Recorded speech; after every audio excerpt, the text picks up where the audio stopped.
How's that? Money's too tight to mention. Simply Red on your Tuesday morning. Thanks so much for having us on.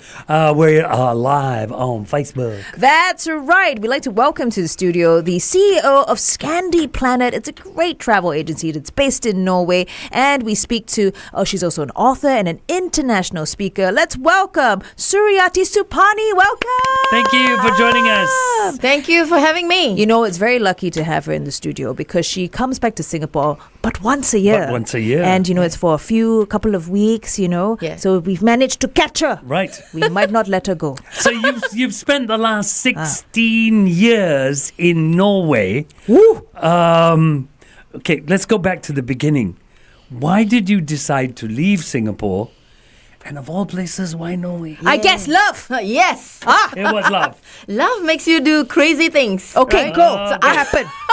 Girl? I fell in love with a Viking. Oh, wow. Yeah. So it was like a whirlwind romance. We spoke online. At that time, there was this, dating site on Facebook. Okay. I don't know whether it is there anymore, but it was there.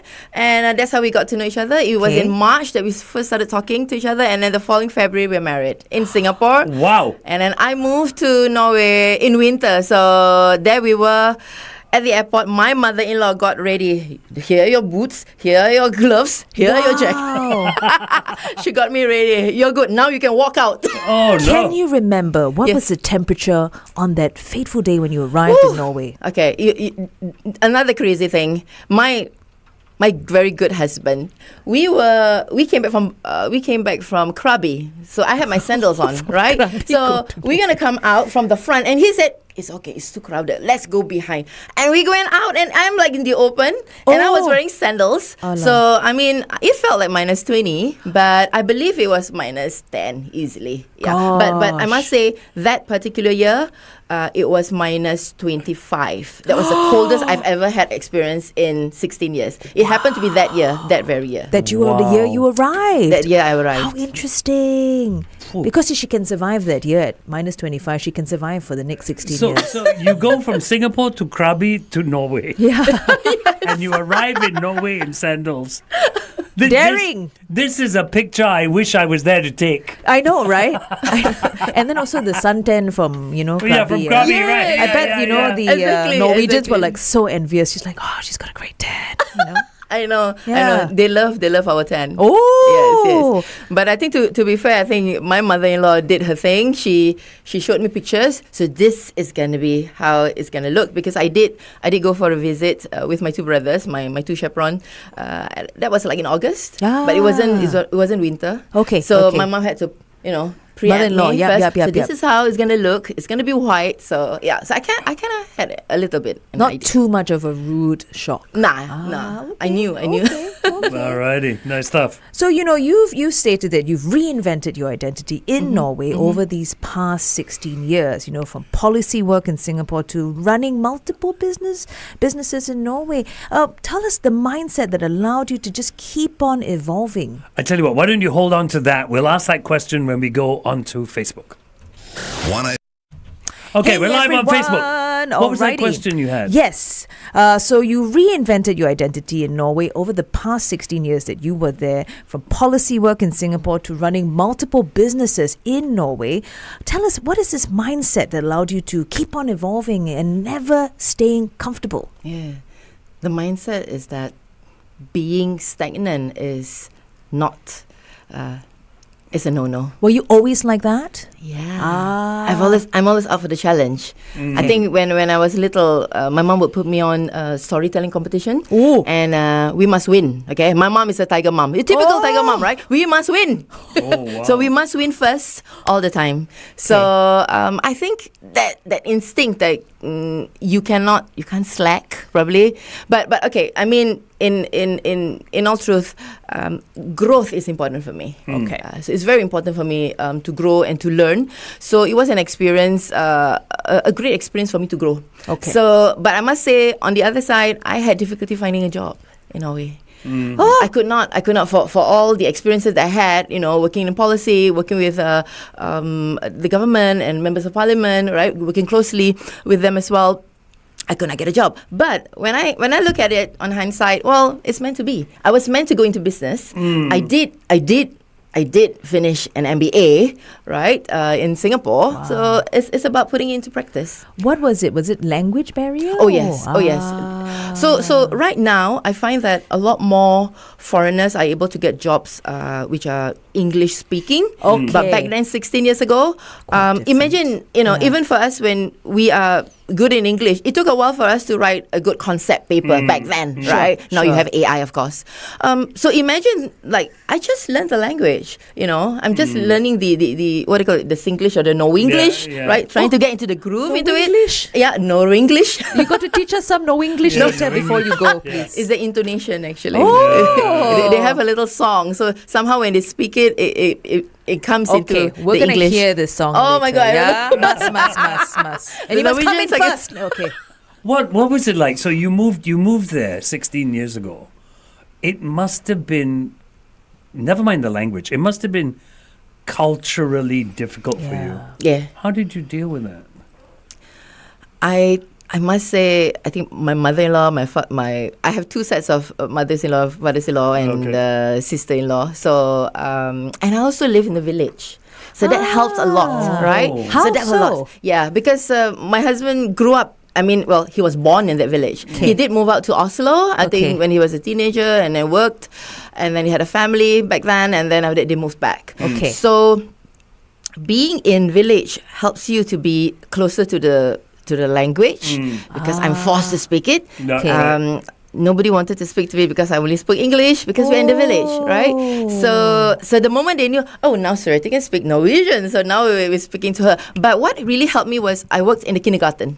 So when you were in the garden, the kids are exposed to the culture, Sure. and I learned firsthand because it's new to me, right? Right, So right. I learned the language. The kids corrected my Norwegian, of course, which is good, right? Yeah, which is yeah. good. And it's the culture. So I learned that way. And village people are a bit different.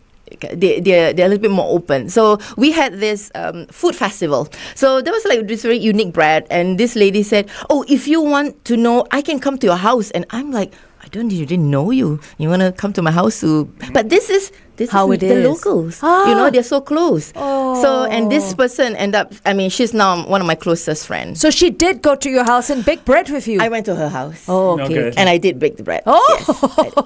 So interesting. Yeah, definitely. Okay, we want to ask about your travel agency that specializes in the Northern Lights. Tell us about it. And you, very sweet, she brought tea. Tea. Northern Lights tea. Tea. A taste of the Arctic magic. I want to brew myself a cup.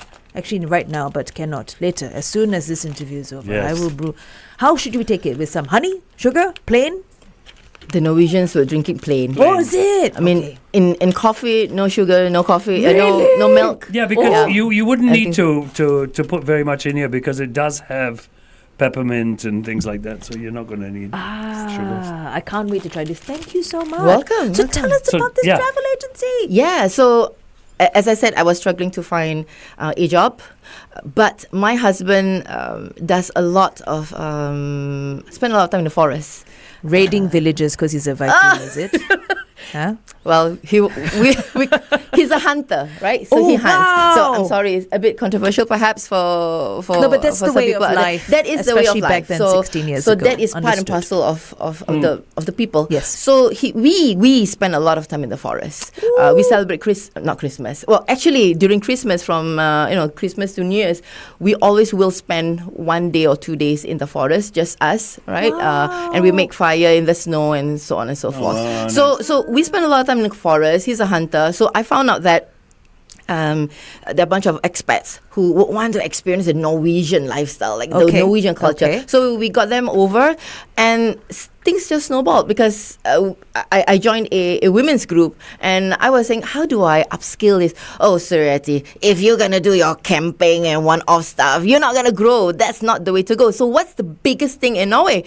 And I said, Northern Lights. There you go. There you go. go on that route, and I think it's going to be great. And you've never looked back. In fact, everyone, if you want to plan a trip to Norway, especially to see the Northern Lights, you can head on over to your website, which is Scandiplanet, all in one word.com. I like it. Romancing Mother Nature. Oh yeah, Very nice. Oh yeah. And that's what it's all about with the Norwegians, right? So they have this concept called free luftsliv, or the free air life of free air, which means being connected with nature or Mother Nature. So that's why we focus only on nature tours. So Norway and Iceland, because Iceland as well has got nature related attractions, which Norway doesn't have. Okay. So that's why I think the name became Romancing Mother Nature. Nice. Just real quickly, when is Yes. the best time to go to Norway? I mean, be it for the Northern Lights or just in general. $1 million question, right? Yeah, Lavinia? yeah. $1 million question. Yeah. So the season is from September until March, end of March, Okay. 31st March. Okay.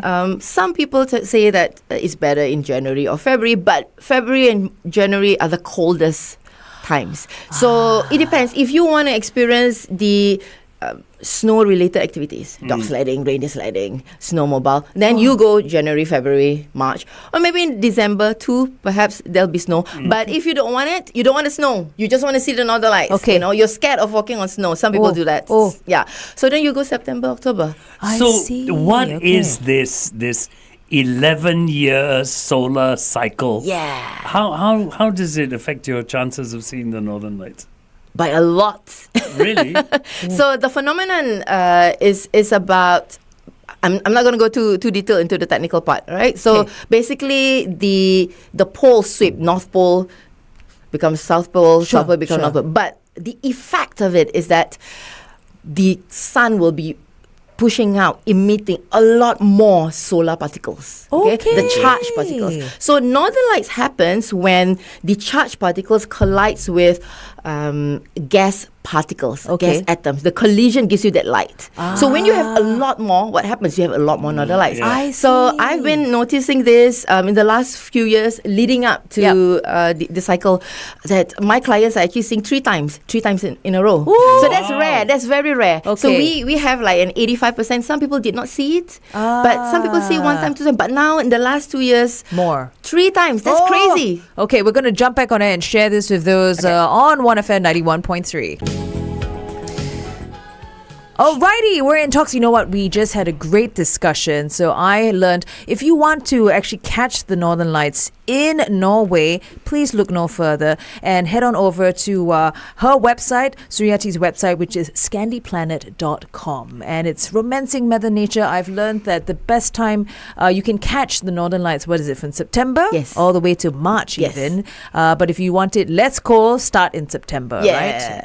Is there a guarantee? Because a lot of people go, yeah, you know, I want to see the Northern Lights, but no guarantee. La. There is no real guarantee. Of course. I mean, it's a natural phenomenon. It's not like Taj Mahal or the Great Wall of China. You go there, you see them. Yeah.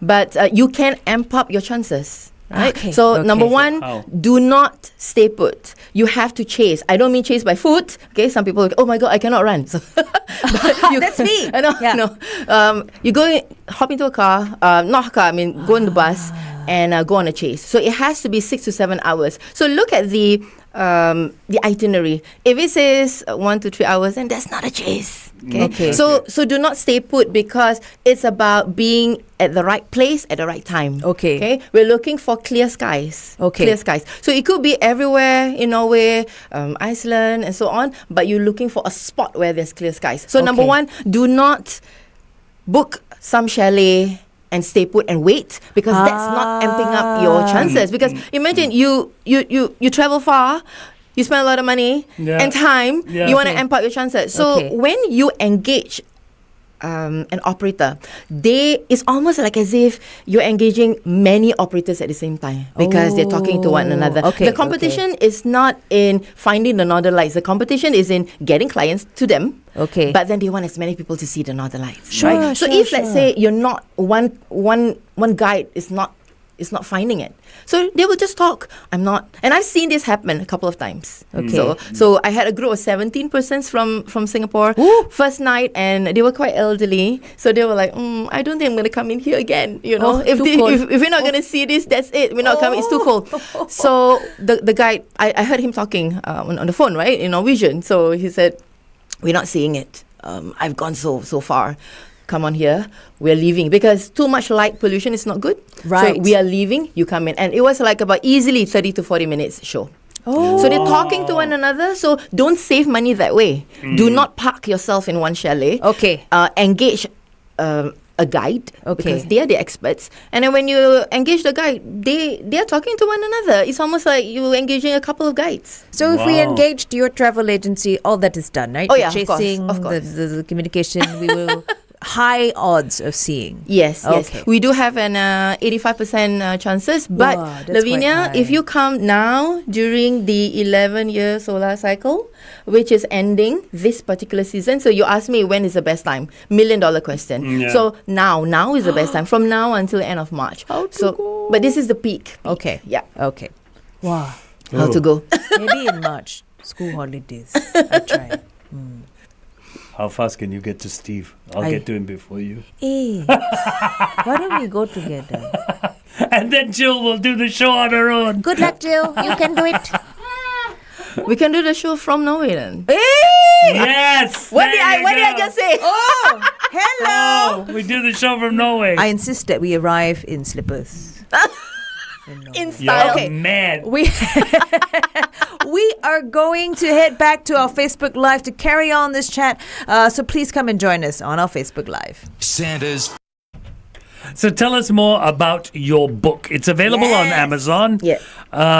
It's your perspectives on the Norwegian people and Aurora. What's the boldest insight from the book? Okay.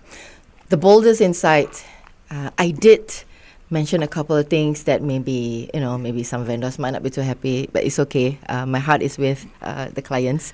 Hold it up here. Let everybody see the okay. book. Yes. All right. Oh, I'm here. No, here. Yeah. This You're camera. on the- that Just camera. your face, Okay. Kennedy.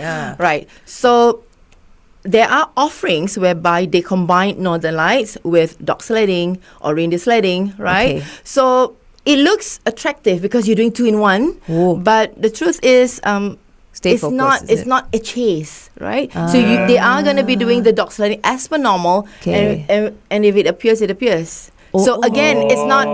It's all about the chances. It's all about amping up the chances, right? So when you're doing that, you're not exactly increasing your chances. But if it appears, Sure. yes, why not? Sure. So I would say do not go for the combined activity. Okay, Right? okay. Don't go for dog sledding, not the lights. Okay. Or reindeer, or snowmobile with not the lights. Be Instead, focused. yeah. Okay. Do one Northern Lights at night, and then dog sledding, reindeer sledding, snowmobile is so much better in the day because of the sceneries. Yeah, I You would know, imagine. Yeah. That makes So sense. this is a mistake that I did when I first started out. I did put up, send one family for reindeer sledding in the evening. And then I realized, we're missing out on the views. Yep. Yeah. And also for dog sledding, it's quite strenuous. Yeah, I've done dog sledding before. Ah, yeah. wonderful. Yeah. How was it? Strenuous on It's the. great. It's awesome. Is it strenuous on the dogs or on us sitting? Who is it strenuous for? It depends. When Oh. I did it, it was an interesting experience Okay. because we actually had to hitch the dogs. Oh, you did yourself? Yeah. So Ooh. he taught us what to do. Okay. And then we had to hitch the dogs Wow. as well. So that is strenuous because those dogs are strong. And They they're wanna like run. ready to Yeah. go. Yeah. Because once they're out, they want to go. Yes. And then you've you gotta- kind of like you've gotta hold them. Yeah. Oy, So yeah, oy. it was one of those experiences I wish everybody could do. Did you manage to stay on? Oh, yeah, Okay, yeah, good, yeah, good, yeah, good. yeah. It's common for people to topple. Topple. You mean Yeah. you ride it by yourself, not the trainer No, or someone You're on the sled. like, you know, No, you're on the sled. like the trainer holds, then you hold the trainer. No. No. You're on the sled. Or like you sit cozy, blanket all, you know. Yeah, that's where the wife was. Oh, so God. Okay, so Yeah. I just want to know that there is such a seat for me. Yeah. Okay. Yeah, so Gavin sits and then you run. Then the dogs, the kids, my 4 boys would just be riding on the doggies. No. No, okay, but they'll sort themselves. Boys riding on doggies, lah. You sure you want this woman to go to Norway? No, I will follow your instructions. One by one. We will not harm any animals. How old are you? How old is your youngest? 9 months. But maybe by the Wow. time I reach you, yeah, 9 months. A bit He too will young. be in the seat with me, nice and warm in the blanket. Reindeer But then will be he'll better. be 1 year. He'll be 1 year old probably by then. Okay. Yeah. Reindeer will be better because it's slower, more stable. Okay. Yeah, okay. because in the event that it topples, Yeah. then a bit dangerous. Yeah, I've toppled once or twice. I want with to the dog, so reassure yeah. everyone that this is an interview with Suriati, not Lavi planning her trip. I want to reassure everyone. I'm not going to hijack this interview. No, you're not. I will hijack her later. Yes. And I will get her book also. Wow. Okay. So this book available on you're saying Amazon. Okay. One of your signature talks, right? Because you are also a speaker as well, is why Mother Nature is sexier now than ever before. What inspired that and the message behind that? That's interesting because everybody just sees Mother Nature as being in trouble. Mother Nature is in trouble. Mother Nature is in trouble. But you're saying Mother Nature is sexier now. What? Explain. We need Mother Nature more than ever before. Okay. So this was the speech that I did in Melbourne recently, last week, and I shared that based on the study by World Health Organization after COVID. So the number of people all over the world who's suffering from anxiety, extreme anxiety, has risen by 25%. Okay? And I was in Melbourne, so I pulled out the stats in for Australia. So the number of people who had stroke incidences, so it's about 41,000 that 2023, and this translates to about 131 per day. Imagine that. So I mean, Australia is just one country, but I believe the trend is coming up. Anxiety is coming up a lot after COVID, and this of course can lead to hypertension, lack of loss of memory power, and loss of concentration, and also other health health incidences. Okay. So the solution I would want to share is that reconnecting with Mother Nature. Because the Norwegians, they have somewhat figured this out. So again, I mentioned about free loose leaf, right? Yeah. The life of free air. So long before digital detox became like a buzzword, the Norwegians have already put something into practice. They have a chalet or a cottage tucked in the forest. So you will see a beeline, like Thursday, Friday, they go back once a week or twice a month, right? So this is their way, and that cottage does not have electricity. Okay, so you're going to go off grid. So for them, they take this very seriously. It's about reconnecting. So if I could just share, a Norwegian professor, he said that we have a biological rhythm, right? Okay. Human being. And it actually is the same or in tandem with that of nature. So when you remove Mother Nature out of your system, for example, you are paralyzed of sorts. And that's when you're stress, anxiety. So that's the reason why the Norwegians, the Scandinavians, the Nordic people, right? If you look at Forbes study, the Iceland, Sweden, Finland. Finland is always on the top, right? Always. Yeah, they're always. They figured it out. And they have their sauna, and it's the same. They have the same understanding that you got to go back to nature. Reconnect. I see. So let Mother Nature, calm you. Because being around trees, for example, trees emit this substance called phytoncides, and it has the ability to reducing your stress level. Yeah. So you heard about Japanese? They have this called forest bathing. They have that concept as well. Yes. It's the same thing. So you say about the Japanese, they have longevity.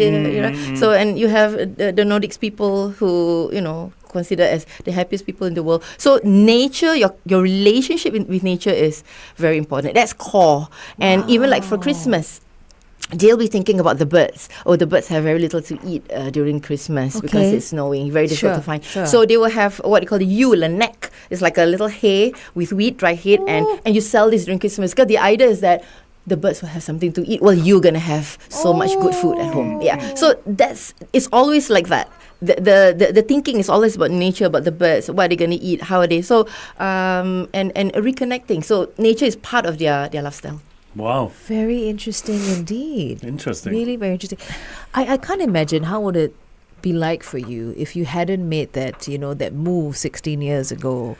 Huh? You know, like I guess Singapore is a green city, but it's nothing quite like how they embrace nature in their lives for the Norwegians. Yeah. Very interesting indeed. Yeah. It's interesting that we're going that way. Because what's one thing you think Norway gets right about a big thing in Singapore? Work-life balance. How did Norway get it right? It's the culture.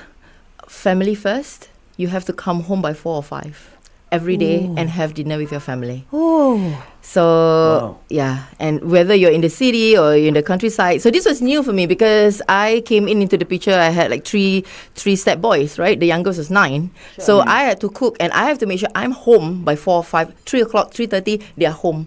So it's very important. You have to have dinner every day. So the family bond is important. Making nature part of your lifestyle is important. So let me just share very quickly the Crown Princess Mette-Marit. So she was asked by Forbes, what do you think is the secret? Why are Norwegians the happiest people? And she said it has to do with the Søndagstur, which is a Sunday tour. So for us in Asia, Saturday, Sunday is about going to the mall, right? We go to the mall. But for them, Søndagstur is a Sunday walk. Okay. Yeah, you're going to the forest or the park, for example. So this is so much ingrained in their culture. So I think that helps in the balance. You know, you have your free loose leaf, you have going back to the chalet every week or every fortnight.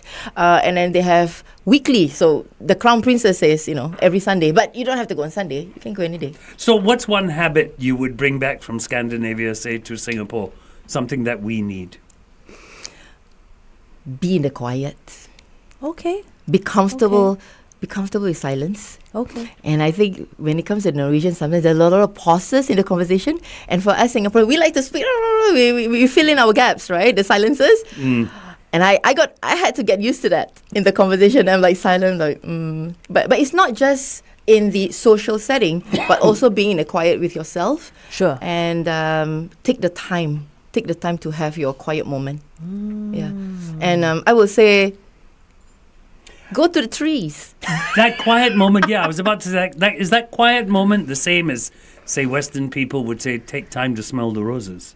Yeah. It's the same thing, right? Either you want to smell the roses or you sit in bed and just sit. Just sit. 20 minutes and she said go to the trees. So right? go to the trees. So those tree huggers have got it right. Yeah, you but reckon. You see, hugging a rose is a bit painful. Painful because of the thorns. So I think go with the trees lah. Trees is easier. Okay. Only smell the rose, but don't hug it. Sit under the tree with a book, for example. Oh, that sounds glorious. Okay, we are heading back on air to wrap up this great interview. Come and join us on 1FM.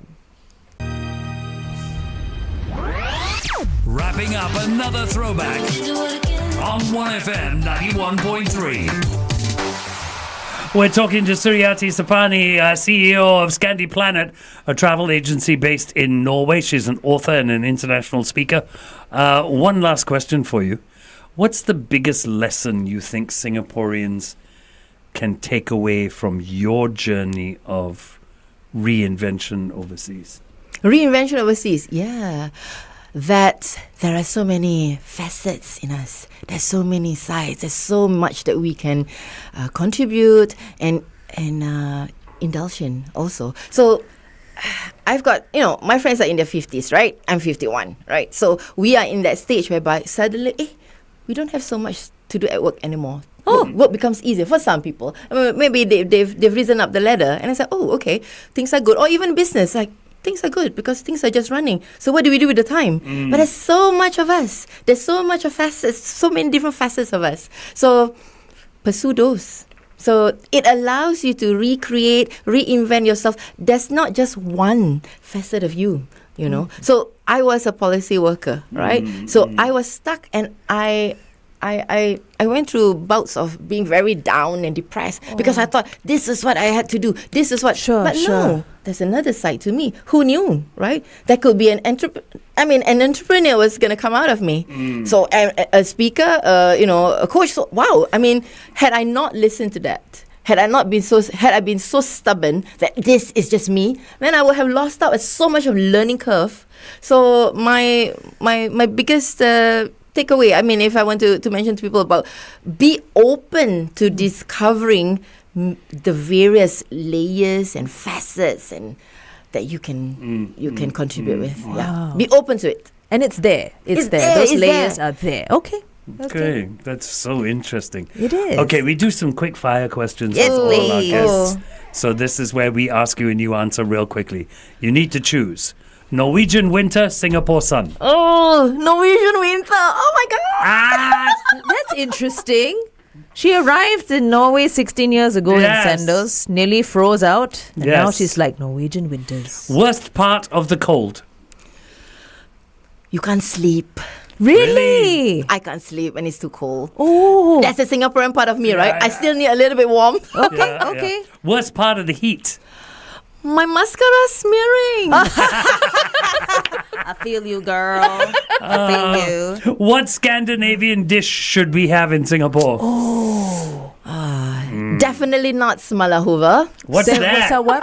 It's a whole sheep on the plate, a sheep's head. Oh. Okay. And you carve out all the edible parts, is that it? No.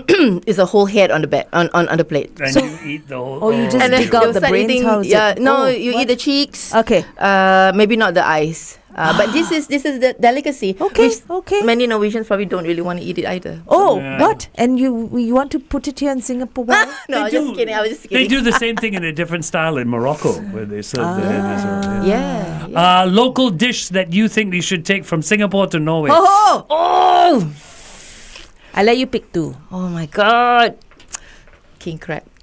Not king crab. Chili crab. Our crabs. Chili crab. Our chili crabs. Okay. Black Black pepper crab? What? Black Black pepper pepper crab, crab. all those kinds. Yeah. black Okay. pepper crab. I Okay. think they love Asian food. They do? Yeah, they love Asian. And they actually they you know of all things, they love spring rolls. Ah, You can get spring rolls everywhere. Everywhere. Really? Is it everywhere. nice though? Um, they got yeah. Do they have the fillings right? Yeah, and you can buy in anyhow, supermarket. They love spring rolls Oh, everywhere. that's And I ended up, I think one of my small business that I first started was selling spring rolls in the village. In the village. Oh, yeah, wow. I did. So that's crazy. Okay, this is going to be a tough one. Which one do you call home, Norway or Singapore? Ooh, Tougher, because the Yeah. husband's in Norway. do I have to answer? No, we'll save you. You don't have to answer that one. That was a nasty question. Thank you. Saved by the bell. Yeah. Oh, you can answer because your husband's not here, right? Hey! We got chili crab. You got chili crab. Yeah. Fried rice would be good as well. Oh, I hey! think. They would love fried rice. They love rice actually. Norwegians do like rice. Yeah. Thank you so much for this great chat. Thank you for having me. And remember, you can find her book on Amazon. The title of the book, once again, is An Ultimate Guide to Meet Aurora. Oh, beautiful, beautiful. Okay, so please go and check it out. And yes, if you want to make a trip to Norway, see the Northern Lights, head on no further to Scandiplanet.com. Just us